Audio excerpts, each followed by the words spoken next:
Here's where we left off. The mean for the chocolate ice cream problem, probability of success was 38%. You just multiply that by your sample size to get 3.8. So what about the standard deviation? So that's a little bit harder. So we're going to put that equation into Excel. I'll show you here. I basically made up this sheet where I titled it binomial, and the information I need in order to get the mean and standard deviation is the number of trials, or n, and the probability of success. So I've put those in here, and you'll see that I've put the equations in. So for the mean, it's simply just n minus pi, so I can just put those two cells in multiplied. For the standard deviation, it's the square root of the mean times 1 minus pi.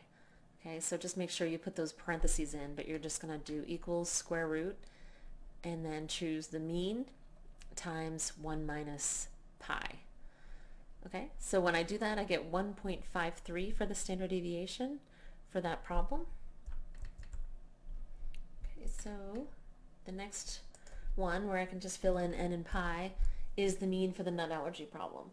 So it was 4% with a sample size of 30.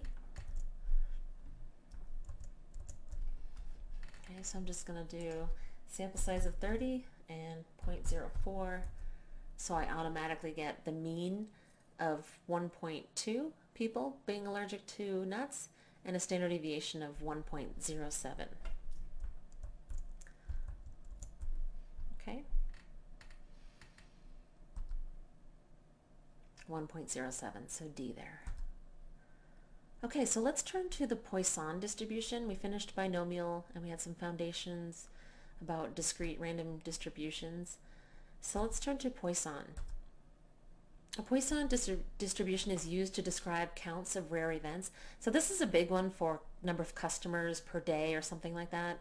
Notice customers is still a discrete variable, so we're doing discrete distributions in Chapter 5. The events must be counted over a fixed time interval or distance, and I'll show you a bunch of examples.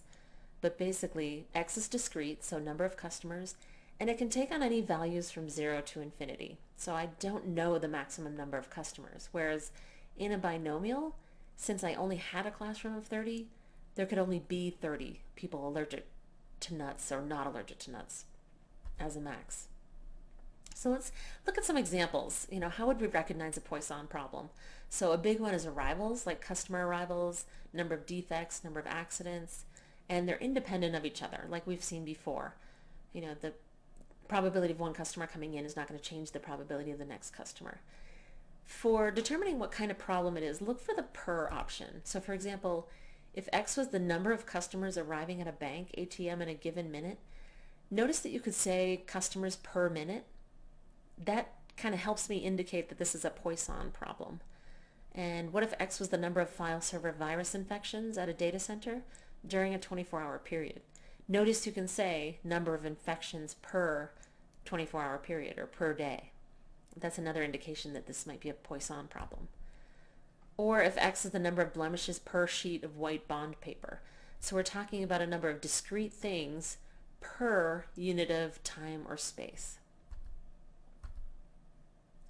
So if X has a Poisson distribution, here's the equation that Excel is going to do for us. And lambda is the mean number of events per unit of time or space, and E is 2.7183. But again, Excel is going to do this for us with the Poisson distribution function. So let's look at an example. What if X is the number of potholes per mile? X is the number of potholes in a mile stretch of highway. So we can notice that that could be a per. We could have the per option there, potholes per mile. And the average number of potholes is 8 per mile. So I know that lambda is 8. Lambda is always the average number. Okay, and I want to know the probability that X equals 10. So my lambda is my average, which is 8. The X that I'm interested in is exactly 10. Okay, so we go back to Excel and we can do our Poisson functions. So equals Poisson, and it wants the X of interest, so that would be 10. I'm interested in the probability of 10 potholes, the mean number of potholes is 8, and then I just want exactly 10 potholes, so I'm going to say false here. So the probability of exactly 10 potholes is 9.9%.